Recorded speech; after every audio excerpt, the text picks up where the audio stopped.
جائے گا اور روزے کا ثواب ملے گا، ایسی کوئی حقیقت نہیں ہے، تو لہٰذا کھانے میں کوئی شرعاً حرج نہیں ہے۔ ایک بہن فرماتی ہیں کہ یہ میلاد منانے کا سنت کے مطابق طریقہ بتا دیجئے کیا ہے، کیونکہ اگلا مہینہ ربیع الاول کا آ رہا ہے، اور بھی کچھ پوچھا ہے وہ بعد میں شامل کرتے ہیں۔ دیکھیے پہلے سمجھ لیں کہ میلاد کہتے کس کو ہیں۔ میلاد کا جو ہمارے ہاں شرعی تصور ہے وہ یہ ہے کہ نبی کریم صلی اللہ علیہ وسلم کی پیدائش کے واقعات بیان کرنا، آپ کے مناقب، آپ کے کمالات، آپ کے فضائل کا تذکرہ کرنا، آپ کے معجزات کا بیان کرنا، اور اسی طریقے سے اس میں جو مزید چیزیں بھی شامل ہیں کہ جلوس نکالنا، نعت خوانی کرنا، ذکر کی محفل منعقد کرنا، ان سب کے مجموعے کو میلاد کہہ دیا جاتا ہے کہ جی میلاد منا رہے ہیں۔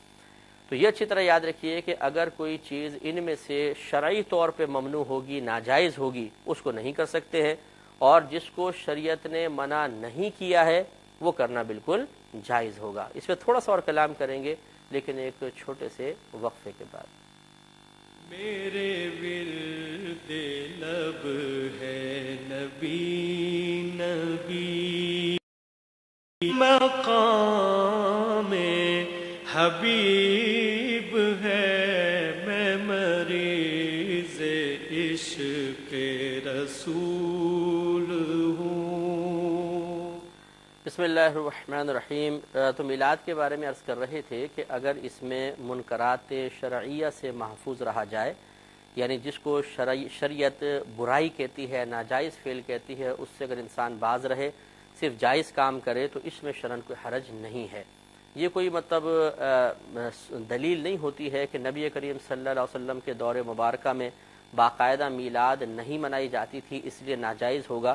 نبی کریم صلی اللہ علیہ وسلم کے دور میں باقاعدہ بہت سارے مذہبی امور نہیں ہوتے تھے لیکن بعد میں ہوتے رہے، جیسے جمع قرآن کا مسئلہ ہے، قرآن پہ اعراب لگانے کا مسئلہ ہے۔ آج کل جیسے ہمارے ہاں دارالعلوموں کا قیام ہے، دینی مدارس کا قیام ہے، اس میں سلیبس کو مختص کرنا، پھر اس سلیبس کو مخصوص اوقات میں ختم کرنا، پھر سہ ماہی، شش ماہی، نو ماہی، سالانہ امتحانات ہونا، دورہ حدیث کے اندر آخر میں دستار بندی وغیرہ کرنا، ختم بخاری کرنا،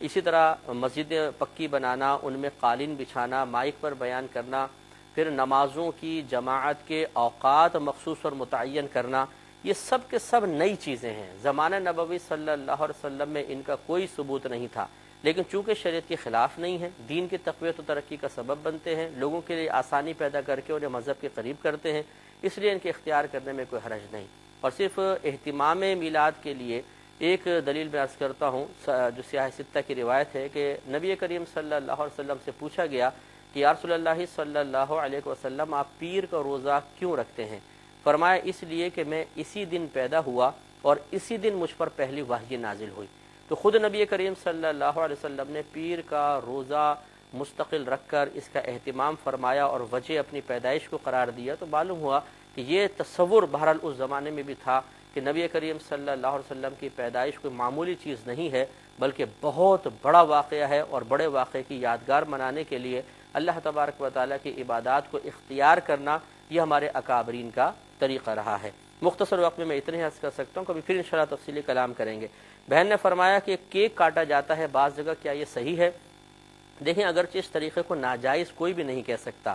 لیکن یہ مناسب طریقہ نہیں ہے، کیونکہ اس میں پھر ہلڑ بازی، غل غپاڑا، ہنسی مذاق، ٹھٹا، اور پھر میلاد کے اندر جو تقدس درکار تھا، پاکیزگی درکار تھی، سنجیدگی، اہتمام، وہ سب کا سب مفقود نظر آئے گا۔ اس لیے بہتر ہے کہ کیک وغیرہ کا اہتمام نہ کیا جائے، بیٹھیں نعت خوانی کریں، نبی کریم صلی اللہ علیہ وسلم کے مناقب وغیرہ بیان کریں، اصلاحی بیان بھی ہونا چاہیے جس میں نماز کی تلقین بھی ہو، گناہوں سے بچنے کی تلقین بھی ہو، اور آخر میں پھر کھانے وغیرہ کا اہتمام کر لیا جائے، تو میرے خیال میں یہ بہت ہی اچھا معاملہ ہوگا، سنجیدگی قائم رہے گی۔ ایک انہوں نے کہا کہ بعض جگہ ایسا ہے کہ عورتیں 4 بجے گھر سے نکل کے آتی ہیں اور رات کو 12 بجے گھر میں گھستی ہیں، اور گھر میں شوہر بیچارے ان کی راہ تک رہے ہوتے ہیں، بچے پریشان ہوتے ہیں، کیا یہ طریقہ درست ہے؟ دیکھیے اگر تو وہ خواتین اپنے شوہروں سے باقاعدہ اجازت لے کر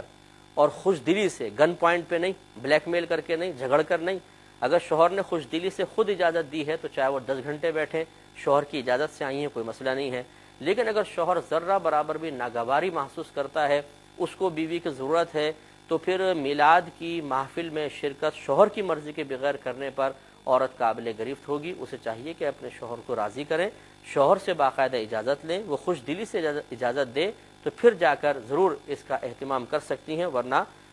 بعض صورتوں میں گناہ گار بھی ہوں گی۔ ایک بہن